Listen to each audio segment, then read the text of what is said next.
She has the aura which truly depicts the women empowerment. Cheerful welcome to you, ma'am.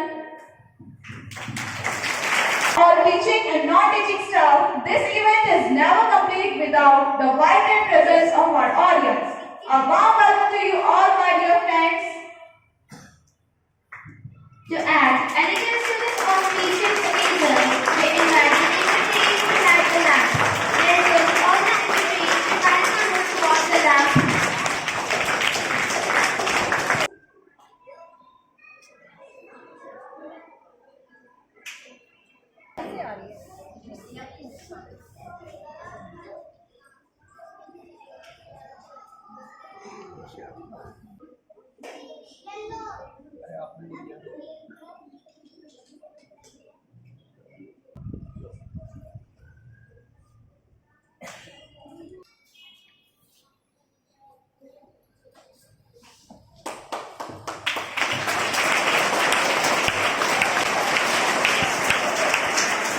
Thank you, ma'am and sir.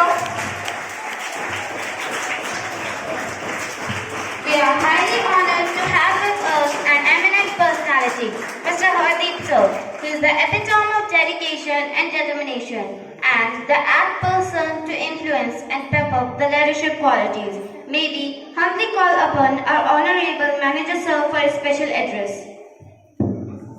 Please welcome our manager, sir. Good afternoon to parents, sir, director madam, teachers and my dear students. Today we are gathered here to celebrate a very important event, that is the investiture ceremony. This might sound a big word to you, but it is really something very important that happens in our school every year. To make you understand a little bit better, I am giving you an example. Imagine a ship with a captain and the crew members. The captain guides the ship and the crew members. With the coordination of the captain, they take the ship to the destination. Similarly, our school is the big ship, and the teachers are the captain and the crew members are the students with the responsibility. Together, they will create a great environment that will take our school to the destination. And let me ask you, what is the destination of the school? The destination of the school is the progress of every child, the development of every student, and the success of each individual. Today, some students are going to get new roles, and these new roles are the responsibilities that will make our school a better place. Today, some students will get the badges and the title. After getting the badges, they will become the role models to the other students. They will teach us that how to be responsible, how to be kind, how to be honest, how to be punctual, and how to be dedicated. And I have full faith in them because they are the very sincere students, they are the hardworking, their academics is good, and the other activities also they are very good. So I have complete trust in them. Today, after getting the badges, they will know how to be responsible. They will be helping the teacher and the school to manage the activities and the events. While doing so, they will get to know that power is for the service of other. They will serve other, they will learn the responsibility. And I am quite sure, once they will do this, they will know how a responsible person can behave. Their character will improve, they will be more responsible. I have complete faith in them. I congratulate each of one who has get this responsibility. Congratulations, Beta. Have a wonderful day. Thank you. Thank you so much, sir, for your special address. If your actions inspire others to dream more, learn more, do more, and become more, you are a leader. The young budding leader of our school is set to make a difference by donning the mantle of leadership. To begin with, we have the school head boy and head girl, the linchpin of our school, calm and clever Master Vishal, gracious and gentle Kumari Bhumika is marching forward elegantly to receive their sashes. Please welcome them. Leadership is the capacity to translate reason into reality. Congratulations, Vishal and Bhumika. Follow your dreams with dedication and you will be a great leader. Now we have the awe-inspiring moment for abolishing the young leader with a statue. May we now request our chairman sir and director ma'am to comfort the students with the sashes.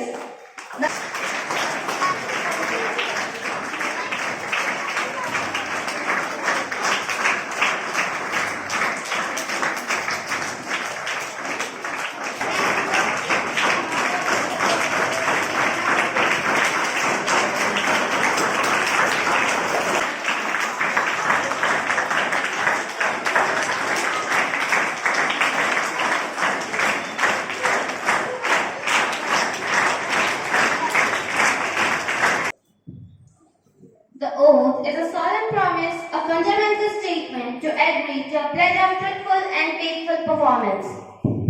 Bearing the glowing light in their hands, the newly crowned members in the Senate will now swear in their solemn promise to be the office bearers of this academic year.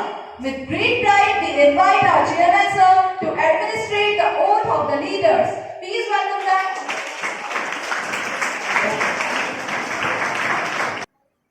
I, Vishal, the head boy, promise to work hard with all my zeal, devotion and determination. I promise that I will respect and abide by the rules and regulations of the true spirit for the glory and honor of my school. I shall try my best and work persistently for the excellence of our school and always obey my teachers.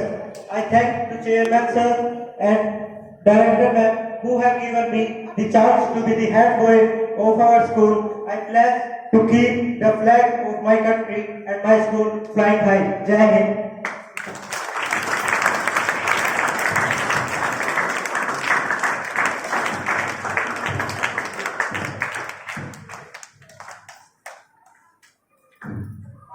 I, Bhumika, the head girl, promised to work hard with all my zeal, devotion and determination. I promise that I will respect and abide by rules and regulations of the true spirit for the glory and honor of my school. I shall try my best and work persistently for the excellence of our school and always obey my teachers. I thank to Chairman sir and Director ma'am who have given me the chance to be the head girl of our school. I pledge to keep the flags of my country and my school flying high.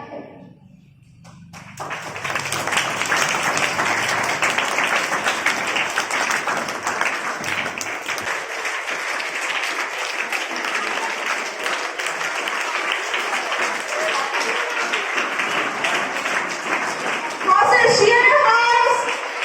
Give the leaders huge round of applause.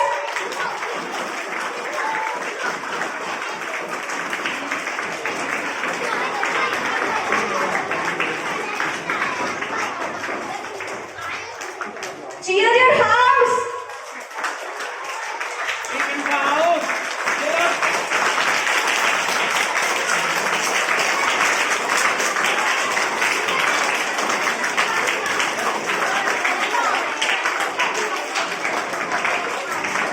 Clappings and cheering should not be stopped.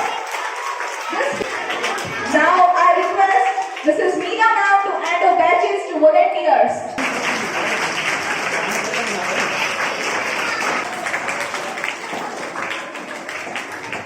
Abhidhamya House, cheer your houses and leaders.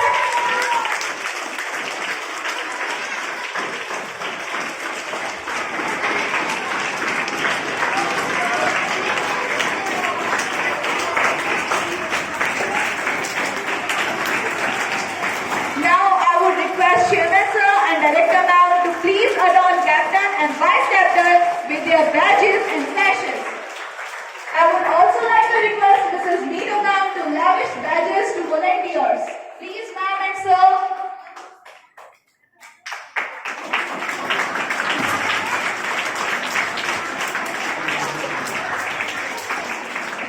Cheer your house up.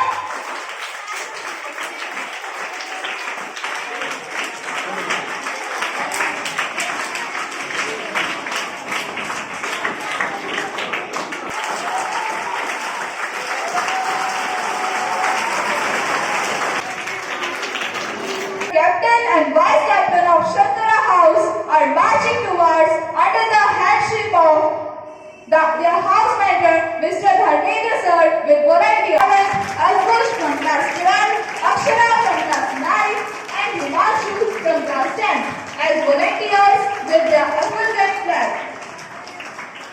Shabdara House, please cheer up! These badges and sashes to captain and vice captain. Please give your leaders huge round of applause.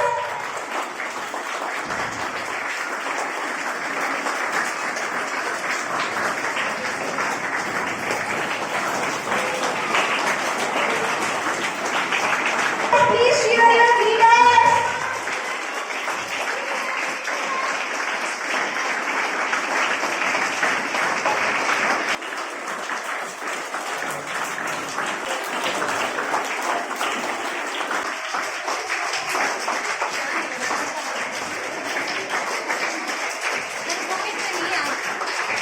Shabdara House, show your energy.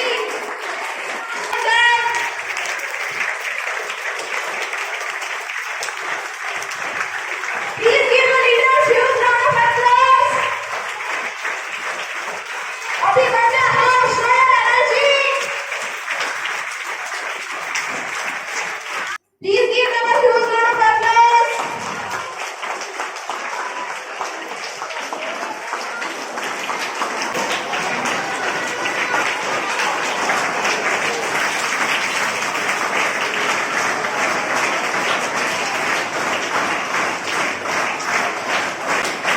Give your new leaders a huge round of applause.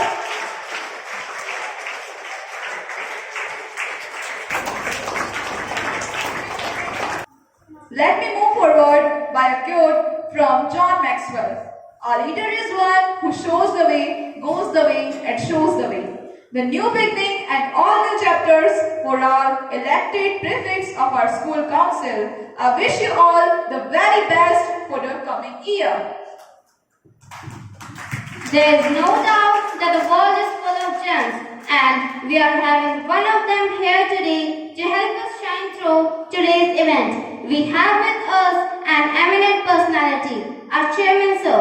I request sir to inspire us with his message.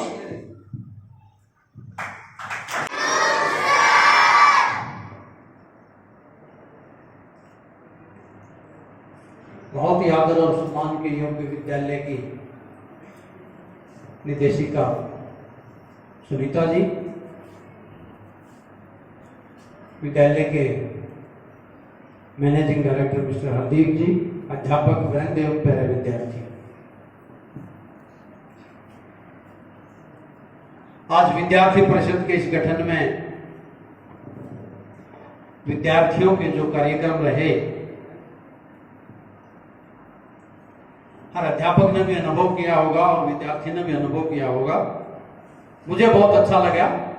सारे कार्यक्रम देशभक्ति के थे और विद्यार्थी बड़ी उत्साह के साथ इसको प्रस्तुत कर रहे थे।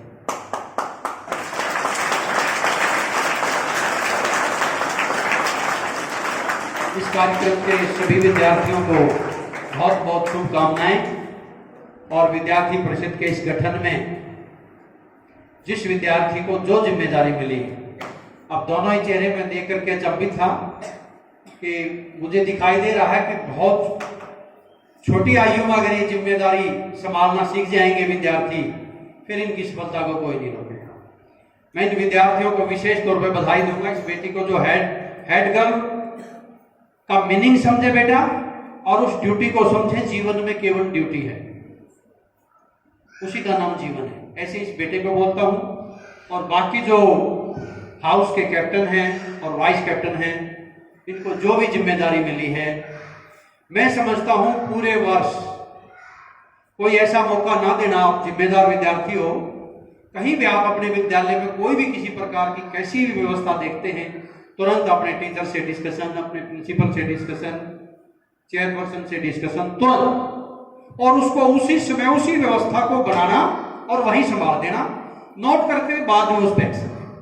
पहले सबसे पहला काम हमारा क्या होता है, हम अपनी व्यवस्था को ठीक से सुचारू रूप से चलाएं, और यही सभी विद्यार्थियों पर लागू होता है।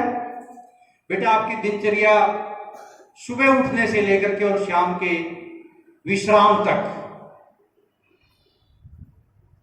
बहुत समुचित तरीके से होने चाहिए, क्योंकि विश्राम से ही फिर काम करने की आपको शक्ति मिलती है, ताकत मिलती है। और जीवन के अंत में भी हमने विश्राम में ही जाना होता है, उसका भी महत्व समझें। और इन जिम्मेदारियों के साथ साथ मैं जहां तक समझता हूं बेटा, आपके एग्जाम कब से हैं? 21। मैं बहुत अच्छे परिणाम की उम्मीद करूंगा आपसे, और जो फाइनली परिणाम होता है वो इन्हीं पर आधारित होता है। हर विद्यार्थी इस एग्जाम को गंभीरता से ले, उसी का नाम करते हुए है बेटा, उसी का नाम भाग्य है। बहुत सारे विद्यार्थी इस बात को समझते हैं। अमूमन देखो, यहां मैं आपको एक छोटी सी विशेष बात बताना चाहता हूं, ध्यान दो। हमारी संस्कृति इस टाइप की है, थोड़ा सा करो।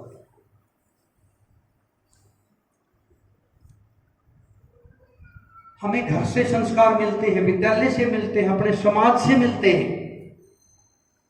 संस्कार क्या है बेटा? देखो, अच्छी सोच, अच्छा सोचना, फिर अपने ऊपर लागू करना, फिर हम जो कार्य कर रहे हैं अच्छा सोच के अच्छा, वो हमारी हैबिट में आना। हैबिट का मतलब फिर बार बार कर रहे हो, संस्कार का रूप ले लेता है। इसे संस्कार कहते हैं। ध्यान से समझ लें सभी विद्यार्थी। मैं यहां से मन से बेटा जो भी बोल रहा हूं, मेरे बोलने का प्रत्येक विद्यार्थी पर अपने संस्कार के अनुरूप प्रभाव पड़ेगा। वो मेरी बात को किस प्रकार से लेता है, उसने अपने संस्कार का निर्माण किस प्रकार से, जैसे बड़े हैं, टीचर्स हैं, सभी उसी अनुसार वो उसका अर्थ निकालेगा। इसी को हमने समझना है। मैं अभी आपको ड्यूटी की बात कर रहा था, कर्तव्य की बात कर रहा था, इन विद्यार्थियों को कर रहा था, वही चीज आप पर भी लागू है। आप इस मनुष्य जीवन में आए हैं, अगर अभी से इस बात को समझ लेंगे, इसी प्राथमिक अवस्था से इस बात को समझ लेंगे, तो आप जीवन में 100% सफल होंगे बेटा। हमने इसी को समझना है। यहां समझने की बात कह रहे थे विद्यार्थी, कुछ आपकी हिंदी की अध्यापिका जीवन के सार की बात कर रही थी। ये बड़ी गहरी और गूढ़ बातें, ये हम समझ सकते हैं कि नहीं, हमने समझना है, इनको पकड़ना है। तो हमने अच्छे संस्कारों का निर्माण करना है। घर में कई बार जो भाग्य में होगा वो होगा। भाग्य क्या है, मैं अपने विद्यार्थियों को बताना चाहता हूं। क्या भाग्य बता सकता है कोई विद्यार्थी? देखो बेटा, ध्यान से सुनो मेरी बात को। सबसे पहले जैसे हम सोच उत्पन्न करते हैं, जैसा विचार हमारे अंदर, क्योंकि भाग्य से पहले कर्म को समझना जरूरी है। और कर्म को समझ लेंगे जब आप, कर्म फल को, परिणाम की जिसकी मैं अभी बात कर रहा था, जिसके लिए आपको बताने की कोशिश कर रहा था। हम जैसा सोचते हैं, पहले विचार आएगा, ये कर्म की पहली अवस्था है। उसको फिर हम शब्दों में व्यक्त करेंगे। शब्द बहुत बड़ी चीज है, भ्रम है शब्द। जब हम उनको शब्दों में व्यक्त करेंगे, उसकी दूसरी अवस्था है। और तब हम उसको क्रिया में ले आएंगे, तो ये पूर्ण अवस्था है, तीसरी अवस्था, पूर्ण अवस्था है। आपने कुछ भी गलत सोचना शुरू किया, आपका कर्म वहीं से बिगड़ना शुरू हो गया, आपका भाग्य वहीं से बिगड़ना शुरू हो गया। ध्यान से सुने सभी अध्यापक और विद्यार्थी मेरी बात को। बेटा अभी बड़ा गहरा विज्ञान है ये, और तब तक हमें समझ नहीं आएगा तो हम अच्छे नहीं बन पाते। हमने इन चीजों को गहराई से समझना है। कोई भी गलत विचार अगर हमारे पास आया तो उसको वही डिलीट कर दो, वही खत्म कर दो, उसको आगे नहीं बढ़ने देना। जैसे किसान खेती में तरह तरह के खरपतवार पैदा हो जाता है, अगर उसको उखाड़ के नहीं फेंकेगा तो बढ़िया धान और गेहूं नहीं होंगे। ये विद्यार्थी की खेती, मनुष्य की, ये हमने इस बात को समझना है।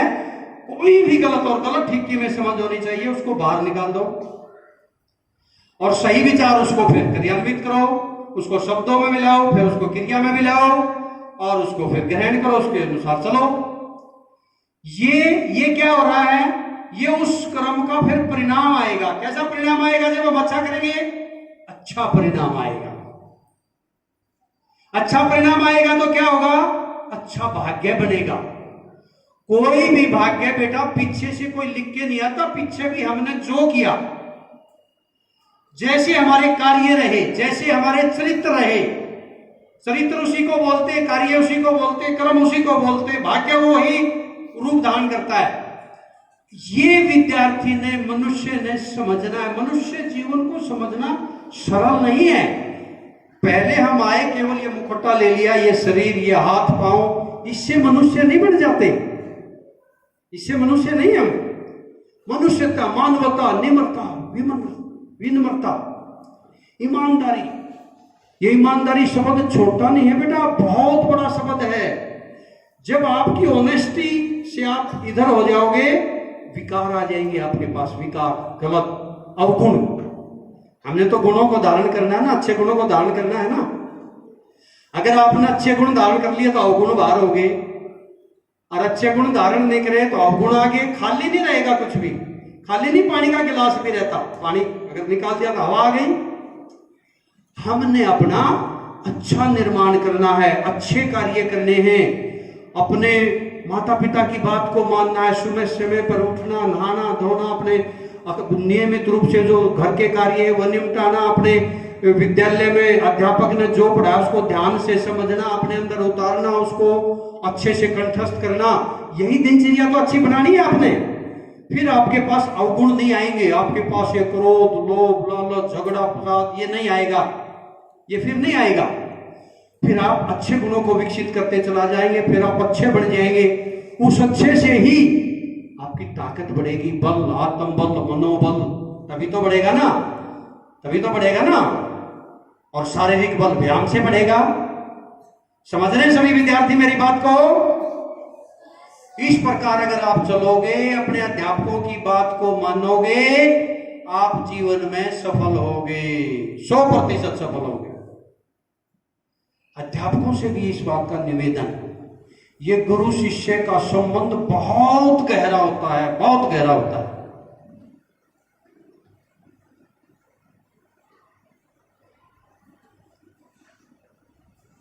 विद्यार्थी अगर हमारी बात को नहीं समझ पा रहा है तो हम प्रयास करें कम्युनिकेशन ऐसा हो कि गहराई से वो हमारी बात को समझ पाए, तभी फिर वो आपको ऐसा परिणाम देगा। जैसे गुरुकुल से शिक्षा, पहले गुरुकुल पद्धति थी ना हमारी, शिक्षा लेके आए, अर्जुन ने आके अपना परिचय दिया अपने दादा भीष्म को, या जो सभा बैठी थी सभी को क्या परिचय दिया? आपको पता है क्या परिचय दिया था? मैं द्रोण शिष्य अर्जुन, द्रोण शिष्य। ऐसा संयोग बना, युद्ध भूमि में फिर सामना हो गया, परिचय का मौका हो गया। युद्ध भूमि में शिष्य एक तरफ और गुरु एक तरफ। वहां गुरु कहते हैं कि अर्जुन मेरे से ऐसा युद्ध करके दुनिया चकित हो जाए, मैं भी तो जानूं एक गुरु ने क्या शिक्षा दी है। यानी अपने शिष्य को महत्व देना, अपने से ज्यादा महत्व अपने शिष्य को देना, और शिष्य का अपने से ज्यादा महत्व अपने गुरु को देना। अगर बेटा कोई अपने जीवन में ये बातें अपना पाया, पढ़ते हो ना आप किताबों में, आरुणी एक शिष्य का नाम आता है, ऐसे अनेक उदाहरण हैं। हनुमान जी ने सूर्य से शिक्षा ली, परशुराम जी ने शिव से शिक्षा ली। ऐसे संबंध हैं, अगर कोई संबंध में उतर पाया उसकी सफलता नहीं रुकेगी, 100% है। लेकिन दुर्भाग्य की बात क्या है, हम इन बातों को महत्व नहीं देते। हम ये मानते हैं सर ने तो ऐसा कहना ही है, मम्मी ने तो ऐसा बोल देना, पापा का तो यही है।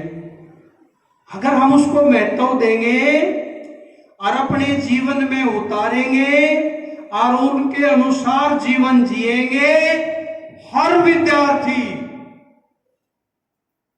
जिसको आप शक्ति कहते हो ना, शक्ति वो तभी मिलती है तब आप अंदर से शुद्ध होते हो, अंदर से पवित्र होते हो, सत्य की पालना करते हो।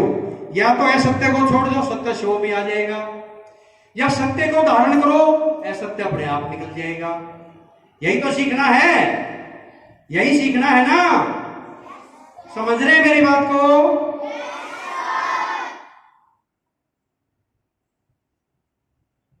विद्यार्थी भी अगर अपने गुरु की बात को पकड़ लेगा और वो आगे बढ़ेगा तो अपने जीवन में बहुत भारी बदलाव देखेगा, महसूस करेगा, एनर्जी 24 घंटे एनर्जेटिक रहेगा, वो आलस्य में नहीं रहेगा, सुस्ती में नहीं रहेगा।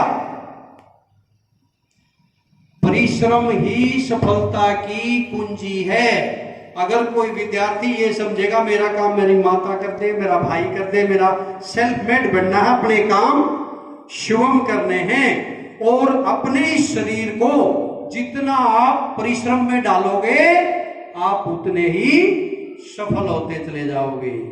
और जितना आलस्य की तरफ जाओगे, सबसे बड़ा दुश्मन कौन है मनुष्य का? आलस्य ही सबसे बड़ा दुश्मन है। हम हमेशा एक्टिव रहें, मेहनती, लगातार क्रिएटिव, सीखते रहें, और फिर हमें जो आता है एज की कोई बात नहीं, उसे सिखाते रहें। यही जीवन का मूल मंत्र है। समझ गए सभी विद्यार्थी? अब मैं उम्मीद कर सकता हूं कि 21 से होने वाली परीक्षा आप गंभीरता से लेंगे, सीरियसली लेंगे और अच्छा परिणाम देंगे। ऐसी मैं उम्मीद कर सकता हूं। Thank you. जय Hind.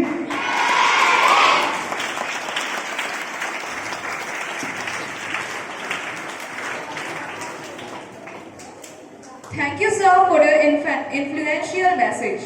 We are really enlightened with your knowledge and presence.